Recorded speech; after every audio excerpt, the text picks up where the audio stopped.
Direito Administrativo na Prática, série Fica a Dica. Eu sou a professora Ana Mendes, mestre em Ciências Jurídicas e Sociais, 22 anos de serviço público. Aprenda com quem faz, vamos lá? Dica de hoje é a número 56, dentro do tema editais licitatórios, ainda na fase de habilitação. Atestado de capacidade técnica operacional, pela Lei 866 de 93 e pela Lei 14.133 de 21. Pode ou não pode exigir atestado de capacidade técnica operacional? Se pode, quais são os casos? Está previsto aonde na legislação? Vamos lá? Bom, a polêmica é a seguinte.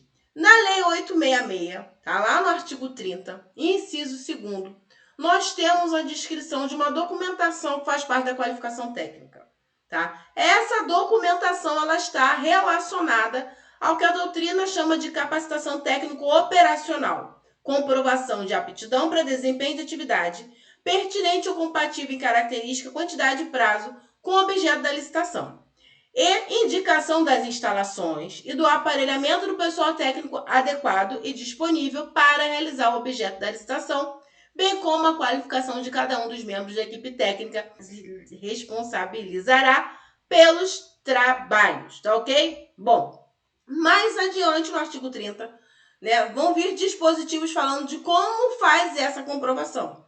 Ou seja, através de atestados emitidos por pessoa jurídica de direito público ou direito privado, tá?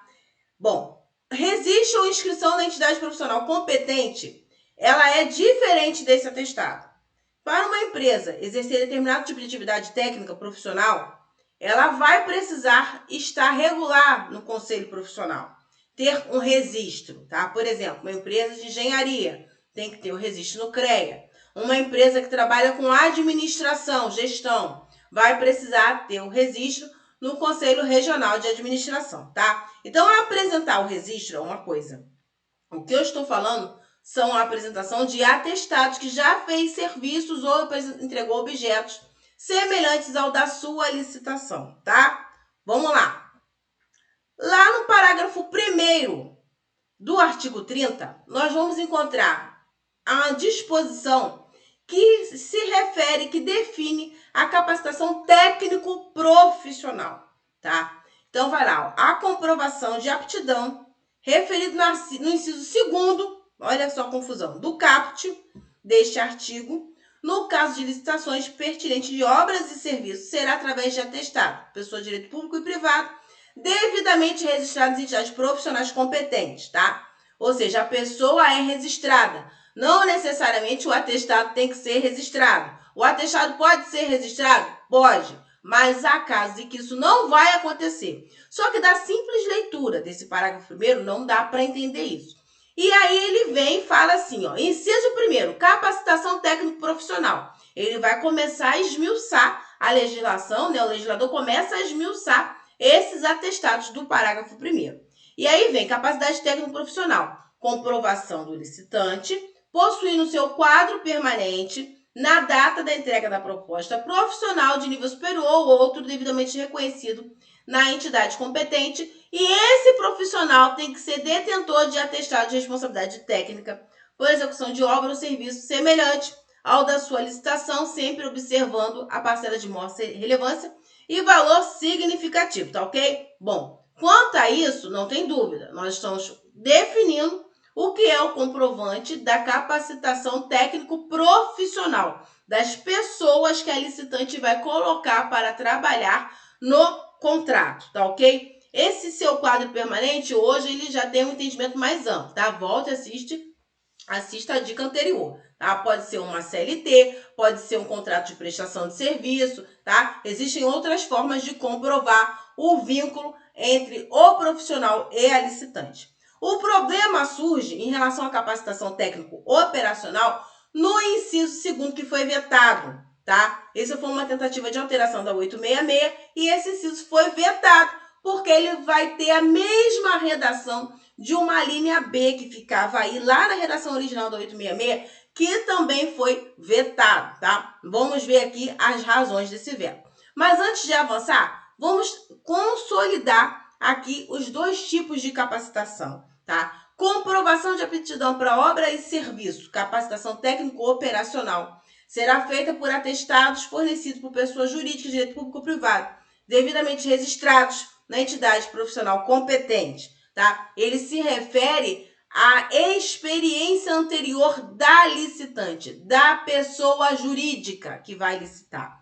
Já a capacitação técnico-profissional, comprovação do licitante possuir no quadro permanente, olha só, tá quase juntinho, né? Na data prevista para a entrega da proposta, um profissional especializado, detentor de atestado de responsabilidade técnica, tá ok? Na 866, nós vamos referir ao artigo 30, inciso 2º, para capacitação técnico-operacional, tá? Tá tudo junto ali. E na lei 14.133, isso já vai ser melhor escrito, já na tentativa de desfazer essa confusão, tá? No artigo 67, inciso 2º, e no inciso 3º, tá? Como nós vamos ver.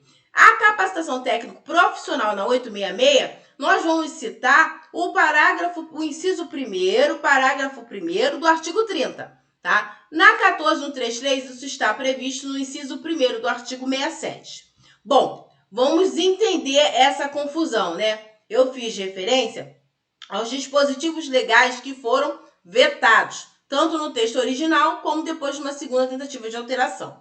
Então, eu vou trazer aqui o texto original, porque a segunda tentativa ela replicou quase que exatamente esse texto, e a razão foi por repetir, tá, um dispositivo que foi vetado originalmente, então não havia nenhum fato novo ou justificativa que pudesse sustentar a volta, né, desse texto que foi inicialmente projetado lá no Legislativo.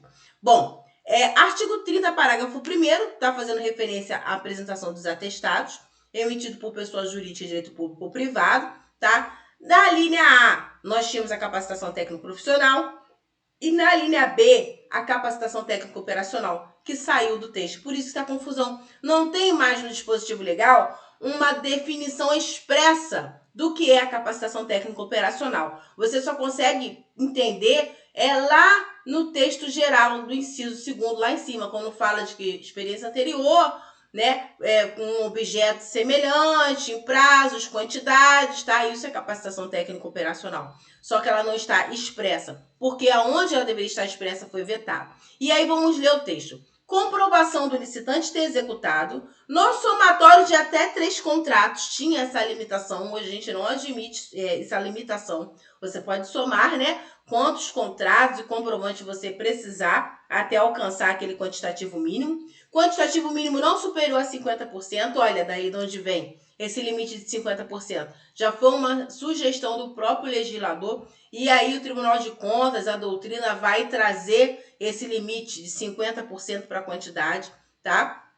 Exclusivamente relativo, mais uma vez aí, ó, parcela de maior relevância técnica ou de valor significativo, ou seja, essa definição estava no texto original da 866, do objeto da licitação, e essa segunda parte não emplacou depois na doutrina nem na jurisprudência, né? Há 50% das relações de quantitativo ou prazo global dessa admitida a soma de atestados, quando referidos ao mesmo período sem limite de contratos, tá? Isso aí, esse limite de tempo, somar, né? Olha, eu tenho 12 meses, eu vou apresentar 50% da quantidade, então 6 meses no mínimo, né? Seria mais ou menos isso, tá? Isso aí não continua agora, mas esse era o texto original e era aí que estava definido os critérios da capacidade técnico-operacional que nós não conseguimos ler, porque esse dispositivo, depois do inciso 2º, na segunda tentativa de alteração do 866, eles foram vetados. E aí eu trouxe as razões do veto para que a gente possa compreender, tá? Eu vou deixar aqui, você pode pausar e ler. Eu vou falar em resumo aqui, porque para não ficar maçante, para ficar mais rápido,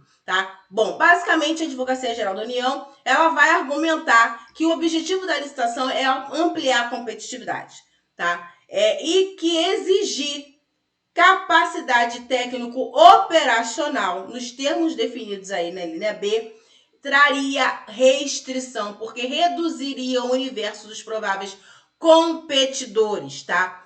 Embora uma licitante conseguisse comprovar que possui um corpo técnico experiente para realizar o objeto da licitação, se ela nunca tivesse realizado um objeto semelhante, tá? Em tamanho, quantidades e prazos, ela não estaria habilitada a concorrer. e aí haveria uma restrição no rol de competidores, e a Advocacia Geral da União, lá quando foi criada a Lei 866 em 93, entendeu que isso trazia um prejuízo ao interesse público, tá? E poderia levar a direcionamentos em proveito de empresas de maior porte, tá? Detrimento daquele pequeno e médio porte, tá ok? Então, esse dispositivo foi vetado por isso, tá? E ele ainda faz uma reclamação da redação, que ela é dúbia e imprecisa. Então, quando nós fazemos um resgate histórico e lemos as razões do veto desse dispositivo, fica nítida a intenção de que não haja, de fato, a possibilidade de exigir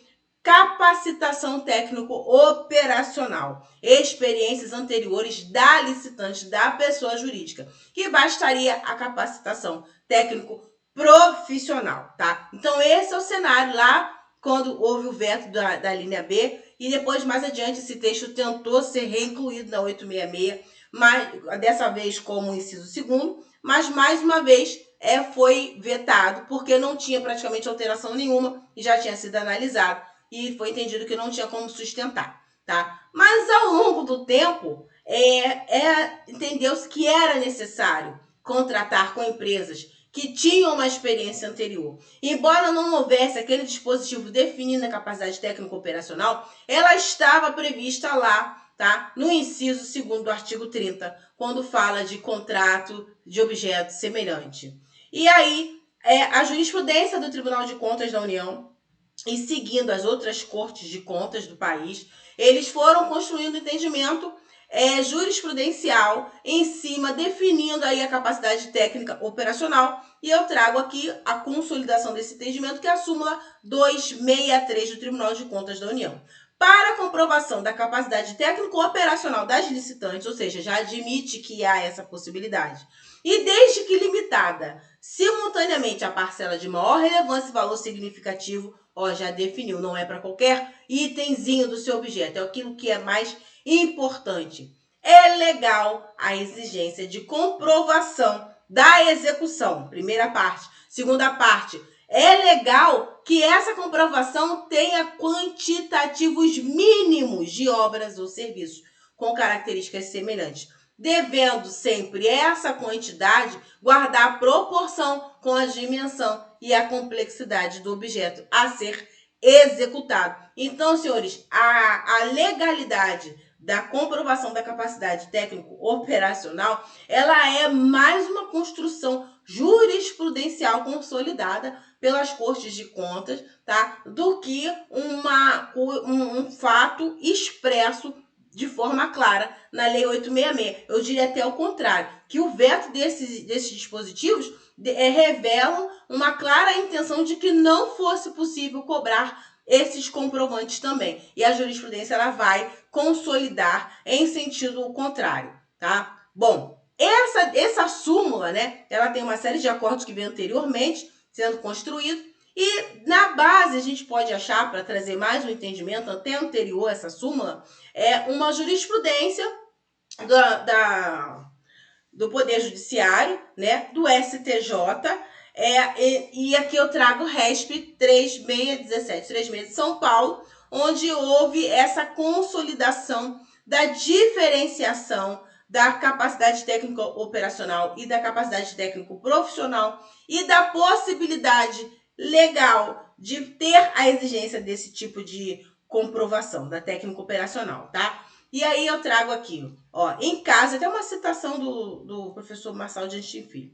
Em caso, a exigência prevista no edital de apresentação de atestados que comprova a experiência anterior dos participantes na prestação de serviço objeto de licitação não é abusiva ou ilegal, pois é uma forma de demonstrar sua capacidade técnico-operacional segundo critérios discricionariamente estabelecidos pela administração para execução a contento do serviço. Bom, a ausência de explícita referência no artigo 30, que a gente vem conversando aqui, porque os dispositivos foram vetados, a requisitos de capacitação técnico-operacional não significa vedação à sua previsão, porque está previsto de uma forma geral lá no inciso 2 do artigo 30. tá? Bom, a cláusula de fechamento contida no parágrafo 5º não se limita à capacitação técnica operacional, mas a outras exigências. Esse parágrafo 5º, ele fala limitação de tempo e limitação local, de espaço para receber atestados.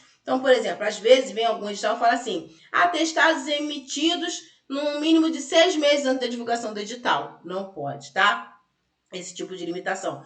Somente no estado do Rio de Janeiro. Não pode ter esse tipo de limitação. Você tem que provar que você já fez um objeto semelhante. Não importa em qual local do território, se tem 1 ano, 2 anos, 3 anos, 5 anos ou somente 6 meses anterior à publicação da sua licitação, tá? Então vem daí toda uma construção de jurisprudência judicial que é absorvida na jurisprudência administrativa do Tribunal de Contas da União e das demais cortes, no sentido de que, de fato, é possível a capacitação técnico-operacional demonstrada através de atestados. E aí vem a 14.133 de 2021, na tentativa de organizar aquela bagunça que ficou no texto com os dispositivos vetados, tá? E aí o artigo 67, ele já começa logo no caput.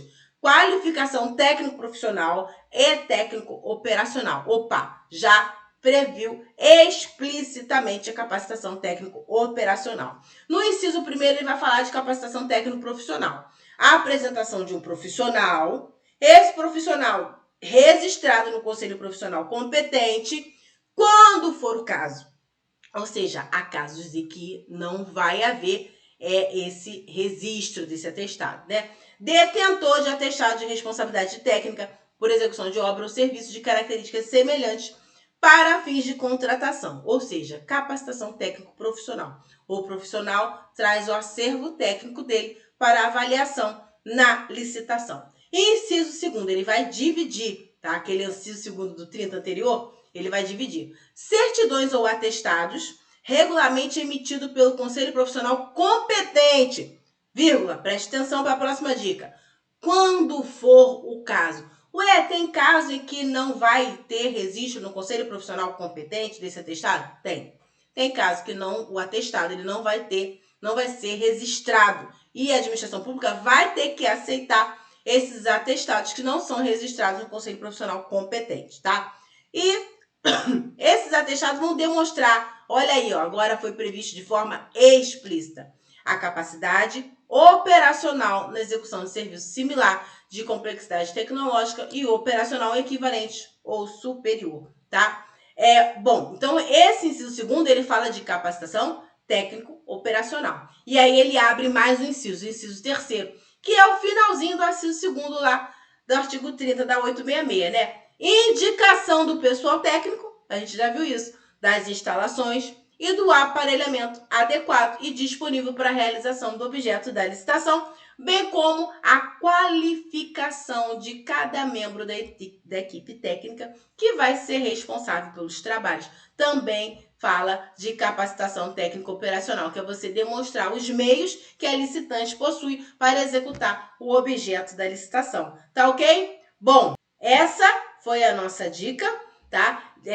Demonstrando a origem da capacidade técnica operacional, as polêmicas em torno disso por causa do texto legal, a construção jurisprudencial e o papel da 14.133 a trazer esse entendimento jurisprudencial para dentro da legislação e tentar desfazer a confusão do texto, trazer uma redação melhor para o operador do direito, para você que é estudante de direito, concurseiro, tá aí de volta, tá ok? Bom, eu sou a professora Ana Mendes, mestre em Ciências Jurídicas Sociais, 22 anos de serviço público. Estou aqui para ensinar aos senhores aquilo que os livros de direito não esclarecem. Ó, aqui é direito administrativo na prática. Fica a dica. Obrigado pela audiência. Não deixe de seguir a nossa rede social, tá? O Instagram, @prof.anamendsoficial, tá? E se inscreva aqui no canal, ative o sininho para saber toda vez que for liberada uma nova aula. E até a próxima!